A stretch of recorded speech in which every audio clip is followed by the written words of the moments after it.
the biggest in the town, and he's repeating the same melody 4 times, yes, on an hour. So it's something exceptional and it's something unique. And by the end of the tour, we plan to look at the tower where the trumpeter will come with its trumpet. We will see him and we will hear the music he plays. Now on the right, you can view the Park of Planty. The Park of Planty, it's a park which replaced the defensive walls and the watchtowers and the moat which surrounded the city was filled up with the water. So Krakow, like many other Polish cities, was built up as a fortress, yes, with lots of defensive structures around. We needed that because, you see, we are not lucky with our location. I mean, not Krakow, but the country of Poland. We have neighbors who were not too friendly to us, but also the others were coming and visit, like Tartars, like Turks, like Swedes, and they were never the friendly visits they made. So we had to protect our towns the best we could. Now this park is not the biggest, but it's the longest city park in Europe. Yes, it's surrounding the entire area of the old town, and it has got 4.5 kilometers, so over 3 miles of walking. If you start walking the park, sooner or later you can reach the area of your hotel. Yes, so let's say if you get lost, which hopefully it's not going to happen, you can also start walking the park and you will get to the hotel one day. And then on the moment on the right hand side, we will view the Wawel Hill. Catholic faith. Yes, so we have the minorities. We have a Russian Orthodox Church. We have a Greek Orthodox. We do have synagogues, and so the other minorities, which are very small, they do have their own temples too. But the major religion is the Catholic religion, and this is why we mainly see Catholic churches. But now, when we cross the junction and the busy road, we will cross in what in the past was a border between two different towns, the town of Krakow and the town of Kazimierz, where we plan to stop to.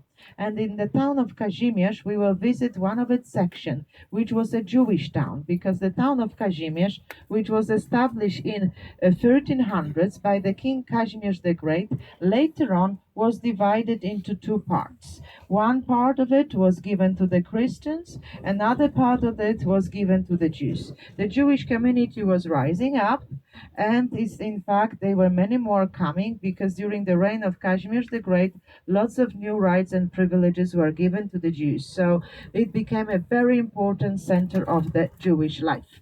And so it was not just the Jewish district; there was Jewish town. Why was why was the border here? Because in the past, yes, where now it's the avenue, there was here the river. The major bed of Vistula River was flowing across, and then after the big established by the Jewish wealthy people, Jewish intelligentsia in 19th century who wanted the progress.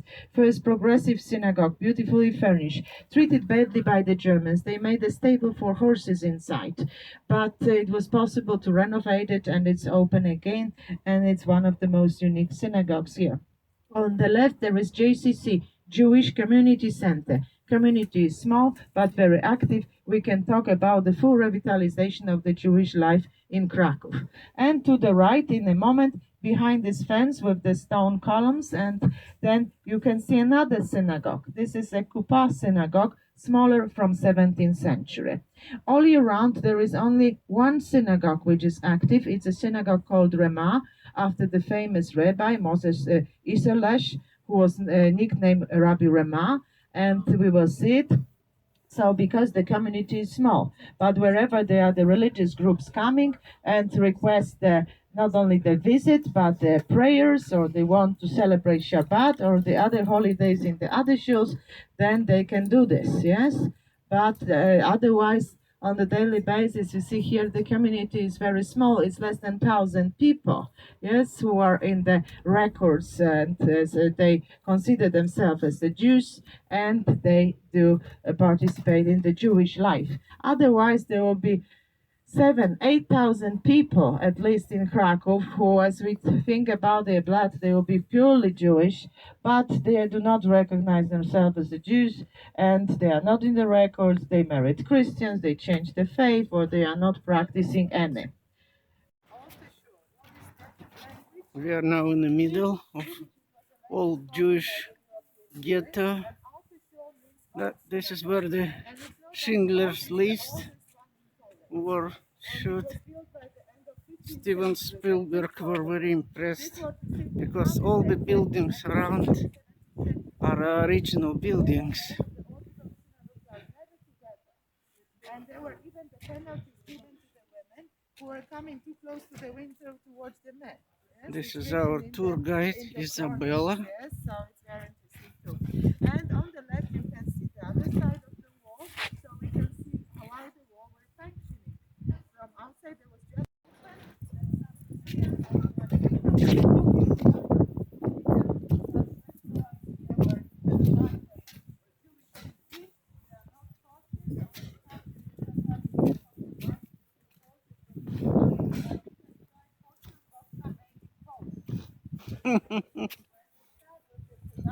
but where the factories were there on the left hand side, then on the right hand side where you see Cubus Hotel and some old and new buildings, this was a poor labor quarter where before World War II especially poor Jewish labor lived, and this location was chosen by the German Nazi to establish the Jewish district. It was easy to isolate it from the rest of the town, and then also the location was suitable because they didn't have to remove too many Poles who were not Jewish, and also the other reason, slow, and stuff.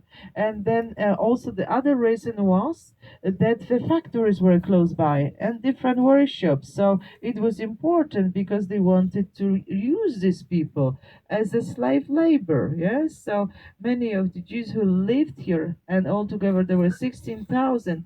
They work in the factories and which were confiscated by the German Nazi government and given to different industrialists who they picked up, mainly the members of the Nazi, like Oskar Schindler was. So look to the right, there is a memorial dedicated to the Jewish citizens of Krakow who perished during World War II.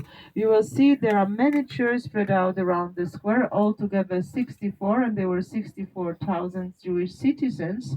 And you see these churches, they are like, you see silent witnesses, yes, of what was the life here and what has happened here during World War II.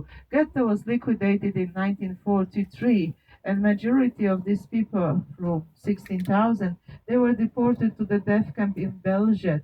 There was a camp situated much further away than Auschwitz in the eastern Poland, now close to the new border with Ukraine, and it was part of the German Nazi policy to keep people believing in the lies they were hearing all the time, that they were going to be resettled somewhere else, but they will be fine.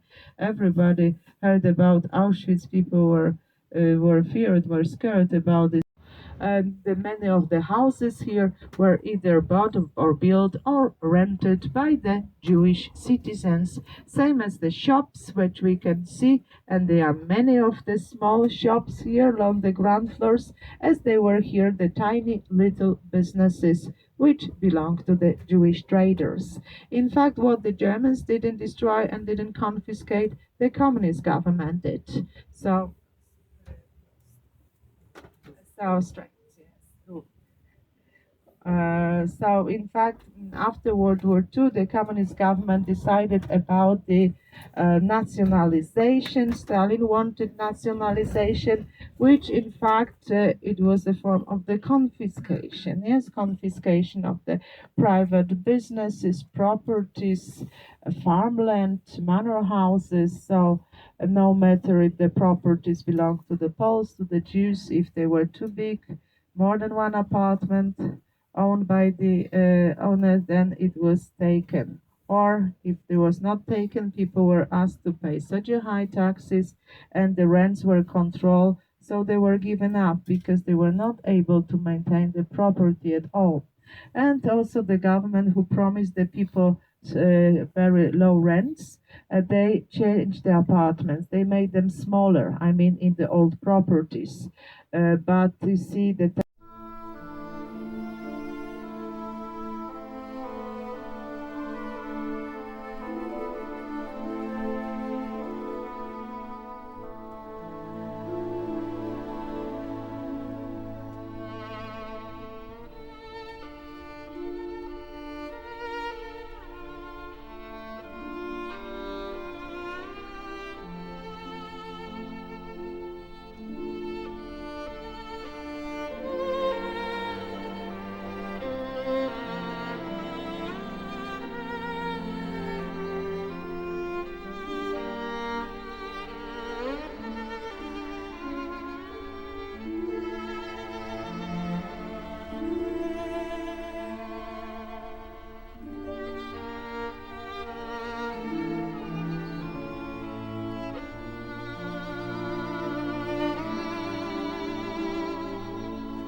Teraz nie pora szukać wymówek, fakt, że skończyło się. Dziś przyszedł drugi, bogatszy i lepszy ode mnie i wraz z tobą skradł szczęście me. Jedną mam prośbę, może ostatnią, pierwszą od wielu lat. Daj mi tę jedną niedzielę, ostatnią niedzielę, a potem niech wali się świat. To ostatnia niedziela. Dzisiaj się rozstaniemy, dzisiaj się rozejdziemy na wieczny czas. To ostatnia niedziela, więc nie żaluj jej dla mnie. Spojrzyj czule dziś na mnie ostatni raz. Będziesz jeszcze dość tych niedziel miała, a co ze mną będzie, któż to wie? To ostatnia niedziela, moje sny wymarzone, szczęście tak upragnione skończyło się.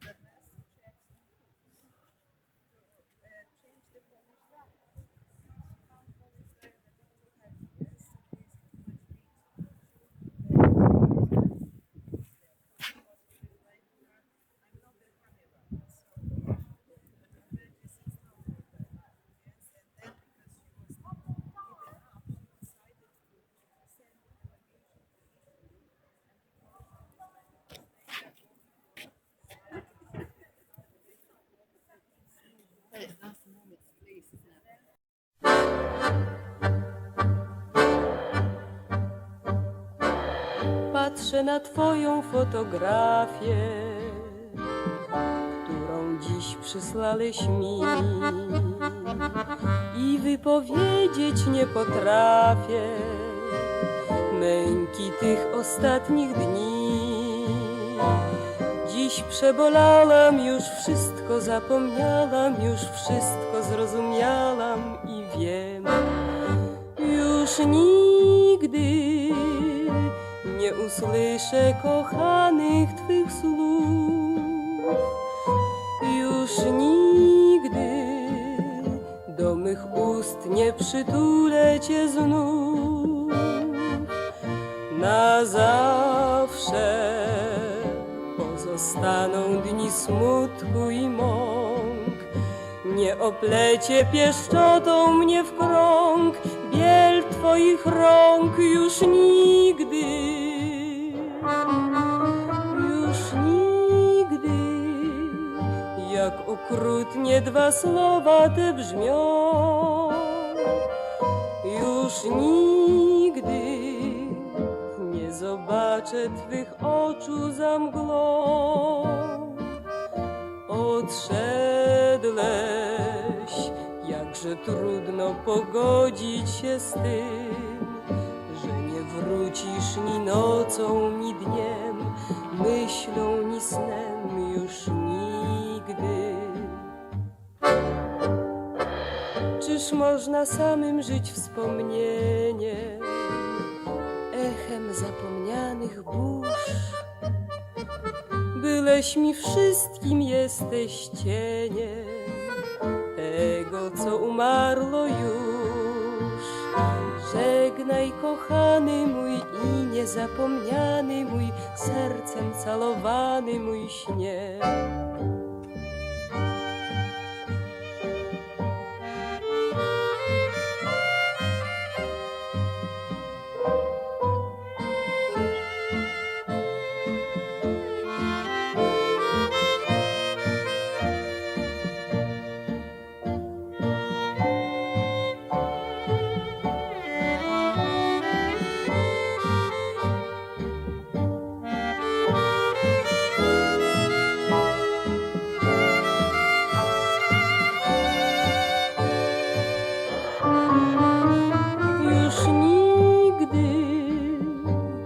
Okrutnie dwa słowa te brzmią. Już nigdy nie zobaczę twych oczu za mglą. Odszedłeś, jakże trudno pogodzić się z tym, że nie wrócisz ni nocą, ni dniem, myślą, ni snem. Już nigdy.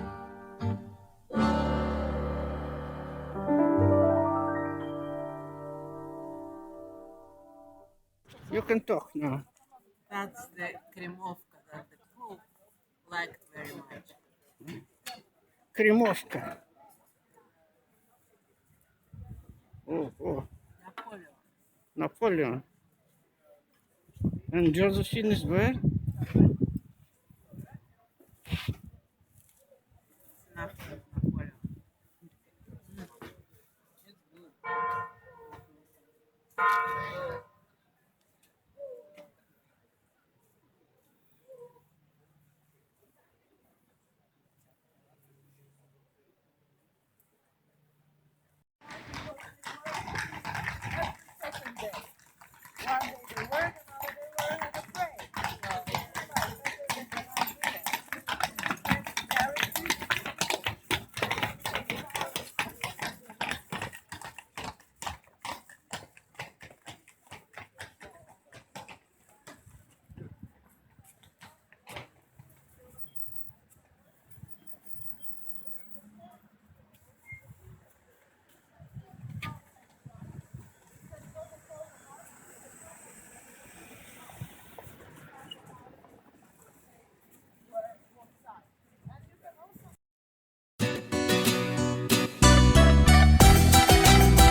Ань, look at me.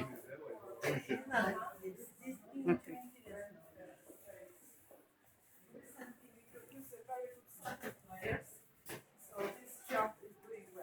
Lewandowski is fine. Yes, Lewandowski. You see, Lewandowski T-shirt is hanging there. Lewandowski, Blaszczykowski, they are our also export products. They carry a very expensive legs. It's incredible how much money you can make just kicking the ball.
At least alone, he is the most popular person in this town. Yes.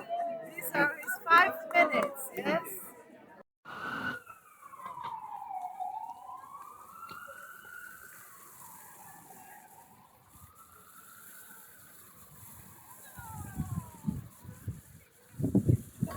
Сейчас я сделаю круг, к тебе вернусь. Не спеши.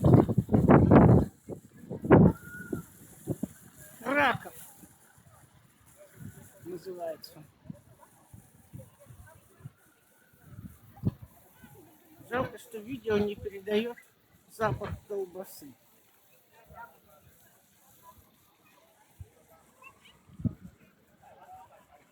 Вот это вот церковь Холли Мэри. Холли Шит там показывали тоже.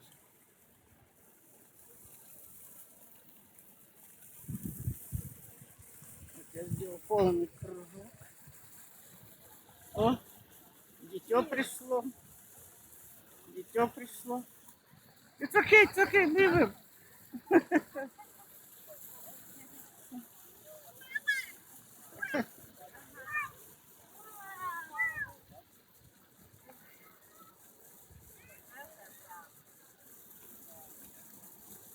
Плохо слышно, говори так. Красота, красота. Да. Если хочешь, если хочешь быть совсем по-польски, скажи врода.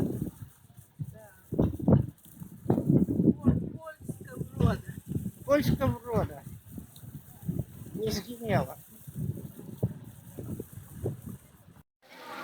Маленькое видео, которое называется «Польский дворик» в Кракове. Вот это вот прямо такой дворик, как колодец. Вот он, кругом. Сплошной дворик. Вот. Ага.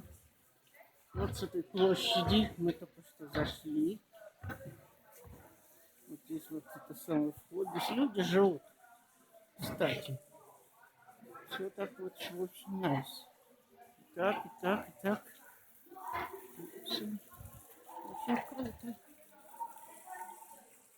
Вот. Вон фонтанчик. Ага. Фонтанируется.